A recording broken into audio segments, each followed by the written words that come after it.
Welcome to the Thoughtful Leader podcast. My name is Ben Brearley. I'm a leadership coach and the founder of Thoughtful Leader. The Thoughtful Leader podcast is all about short, sharp leadership advice because thoughtful leadership is good leadership. Welcome to episode 295 of the Thoughtful Leader podcast. In this episode, I'm going to cover a common workplace conundrum, and that is if you're working in a consequence-free environment. And this can cause huge amounts of issues, so I want to cover this topic, and let's get into it right now.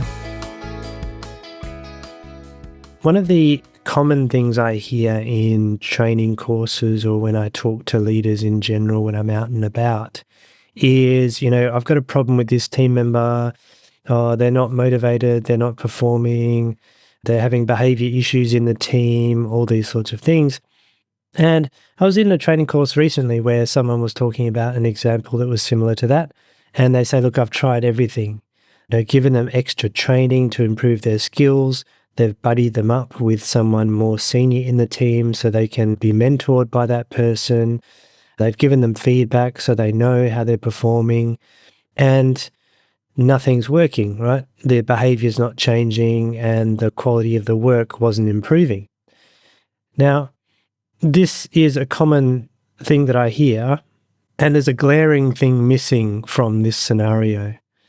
And the first thing I want to point out here is, a question I like to ask leaders is, why would that person bother to change their behavior? Why would that person bother to put in extra effort, pay more attention to detail, get the quality level up of their work, or behave better with their teammates if there's really no reason for them to do so? So what I'm talking about here is what I call a consequence-free environment, which is basically I can do whatever I want and I can just keep doing my work and doing a bad job or, not hitting my targets or not getting along with people, and nothing really happens. I don't get fired. I don't get put on a performance management plan. I may receive some feedback like, oh, you should get along better or whatever it is. There's no real negative consequences that are really going to impact me. And so what happens here is people will just keep doing what they've always done. Why would they bother? Why would they bother to change their behavior if they can keep getting away with what they're doing? And so when people tell me that, oh, I've tried everything, usually the one thing they haven't tried is actually trying to hold them accountable, give them formal consequences for their behavior. And when I talk about consequences, there's a few different options here. So obviously consequences can be a punishment, right? So it can be, well, I'm going to put you on a formal performance improvement plan, which usually involves human resources support. It usually can be quite a long process, so it might take 3 to 6 months to really get through a performance improvement plan. And basically, the idea is that you'll set goals with the person to try to improve their performance.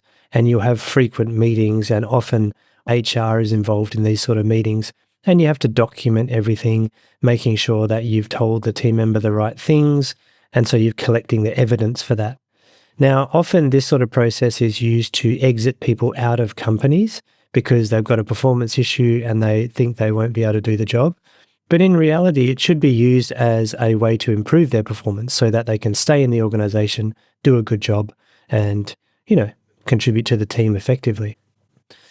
So that's one example. A performance improvement plan or something like that is often a good consequence. You can also do things like formal warnings. So maybe your company has a policy of 3 warnings and then you get let go or you get put on a performance improvement plan or something like that. Sometimes it's called a note to file, which basically means you've given them feedback about their performance, but you're not going into a full performance management process just yet.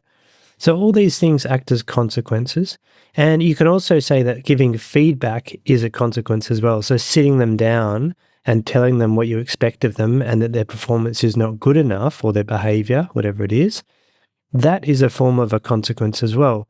And the reason that sometimes helps, even if it's just giving feedback, is because when you give that negative feedback, they can see that you have noticed what they're doing. And sometimes that's enough for people to get a kick and go, okay, maybe I should correct my behavior or improve my performance. So even feedback can be a consequence. So you can see here, if there's no possibility of any sort of punishment or negative consequence, some people will not change their behavior. Now, a lot of people in the workplace, I'm going to say 90 to 95% of people I come across want to do a good job. They want to do well. They want to come to work and contribute to the team positively. And so if you do have a performance problem, some of them will try to improve and they'll try to do some training and get better. And so it's really only the small percentage where this sort of thing is really required, where you need this negative consequence in place. But another thing to think about with consequences is that it doesn't necessarily have to be negative. It could be a positive consequence, which is basically some sort of reward. So if someone does get some sort of reward or recognition or even just appreciation for doing a good job, that could be seen as a positive consequence. So a positive consequence like that can be enough to help people feel motivated and to shift their performance as well. So we're not just talking about negative consequences. It could be, well, look, if you improve your quality to this, then we can give you this new opportunity, like a development opportunity to work on a different project or learn a new skill, or maybe work towards transitioning to a different role altogether. So those can be positive consequences or rewards as well. And that can be a form of consequence that can help people shift their behavior or performance as well. Now, what I'm not saying here is that the first thing you should do is try to let them know that there's going to be negative consequences.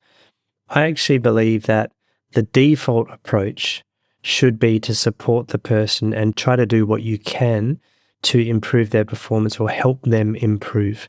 Maybe it's help them get more training, develop more skills, improve their qualifications, all those sorts of things, mentoring and coaching as well, can also be options to support the person rather than resort to this negative approach where we're going to punish them if something's wrong.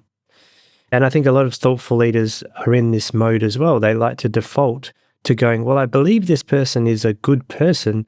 They can be a good worker. They just need to be supported to get there.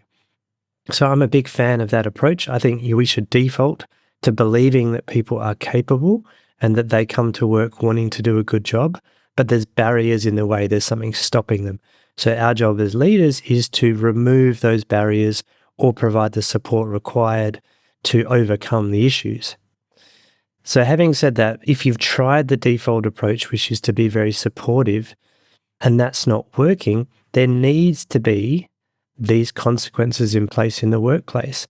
And if you don't have them, then you're sort of out of luck. You're relying on that person to change their behavior, even though there's no real incentive for them to do so, either negative or positive.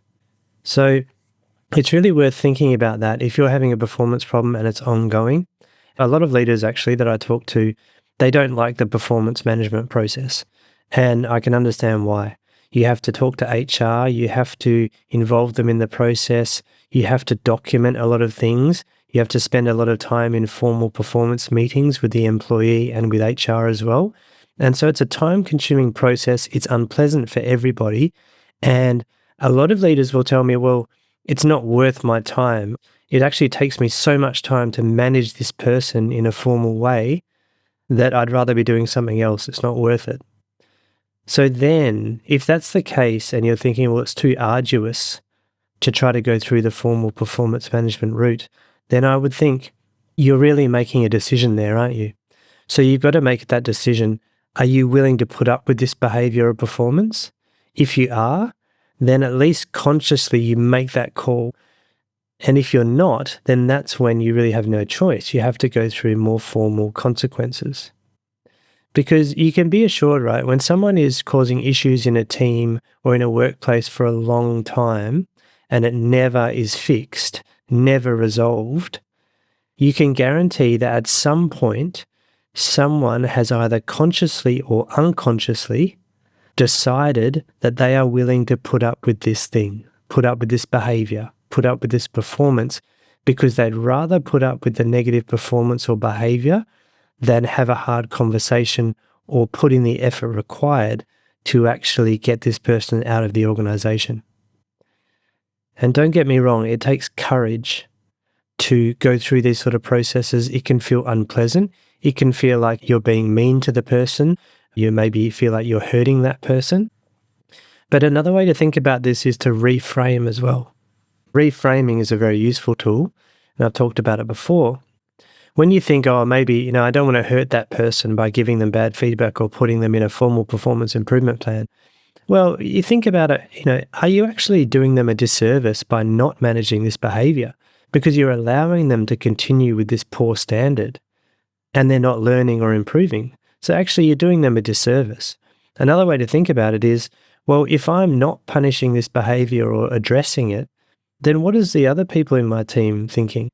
They might be thinking, well, my boss isn't doing anything about this poor performance. So why would I bother to put in a lot of effort either? So you can see there's lots of different ways to think about this problem and to reframe it to hopefully encourage you to take action.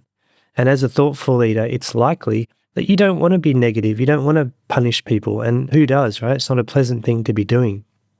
But if you think for the long term, you'll go through some short-term pain in this process, and there's two things that are going to happen. Either they're going to leave the organization or they're going to improve their performance. And if the third option that you're thinking is no, they'll probably just be there forever, well, that means those formal consequences haven't been effective. So then you think about, well, what can we do to shift that? And if you're not comfortable being in a consequence-free workplace where people can get away with stuff for a long time without being held accountable, then that might be time to look for another workplace that's more suited to you. So that's my thoughts on this, because this is a recurring thing that comes up again and again and again. I hear it all the time when I'm training leaders. And honestly, at the end of the day, I say to them, look, you've got to make a choice. Are you going to put up with this, or you are going to do something about it? And if you're choosing to put up with it, at least make that choice consciously. But if you're going to do something about it, this is where we need consequences in the workplace. So thank you for listening to this episode. If you want support from me with one-to-one coaching, and I coach leaders on how they can manage difficult team members and all those sorts of things, if you might find that useful, you can get in touch and book a call with me on my leadership coaching page, which will be accessible through the show notes. So show notes today, thoughtfulleader.com/podcast/295. Get in touch. I'd love to be able to help you through some of your challenges and help you achieve your leadership goals as well. And if you like this podcast, I'd love you to give me a 5-star rating on your app of choice. Just jump in and do that for me right now. You can pause it if you want and do it right now. It'd be much appreciated. Helps me get the word out about Thoughtful Leader podcast and helps many thoughtful leaders just like you. All right. I'll be back next week.